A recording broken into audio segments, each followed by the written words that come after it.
New research finds 1 in 4 Americans rarely carry cash, and millennials are driving the trend. They say cash is inconvenient. We're joined now by the Oracle of Orlando, Joe Bert. Joe, good morning. Always good to see you. You too. A little history with the credit card company. It goes back to 1950. The first credit card was a Diners Club card. Diners Club. Remember that name? Sure. That's before your time. Yeah, kind of. Some establishments still use it. And about 1958, American Express came along.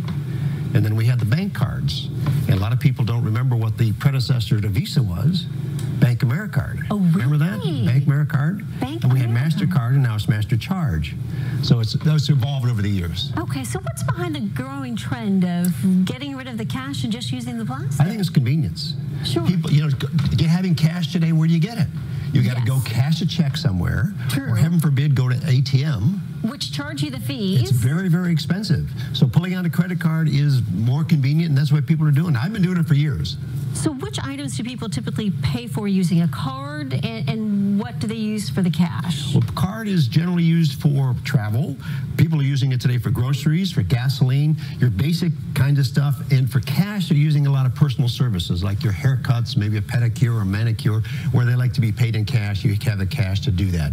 But more and more people are using credit cards. And another reason, too, Andrea, is because it's easy to keep track of where you've been spending your money. So if you're serious about really watching where your money goes, using a credit card, because at the end of the year, they give you that annual summary, tell you where you spent all that money, how much what you spent on shoes and dining out and all that kind of stuff. I like the way you look at me, shoes. Well, your shoes are beautiful, man. Coordinated here with your dress here this morning. Thank you, sir. You're welcome. Well, but we're always encouraged to pay with cash in order to just get in a better spending and saving habit, yet it's not convenient for most people. Well, that's what they say, if you really want to get your spending under control, spend cash, because it's somewhat difficult to break that $100 bill, that $50 bill, that $20 bill, and you feel it going out, whereas pulling out the plastic is so easy.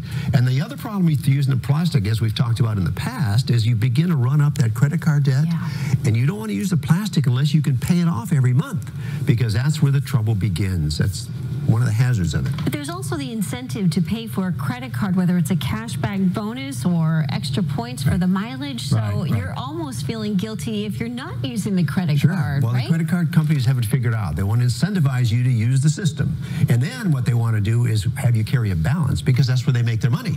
So, they are throwing that carrot out there, and then a lot of people grab it, and then they run up the debt thinking, well, they rationalize it. I'm going to get the frequent flyer miles, I get the cash back, and so on and so forth. That's great. But once again, you have to pay it off. And it seems like a lot less places are starting to even take cash. And some, if you go to a specialized service, sometimes all they have are the iPads where you pay with your credit card. Yes, when I get my hair cut, I'm a stylist, if you will.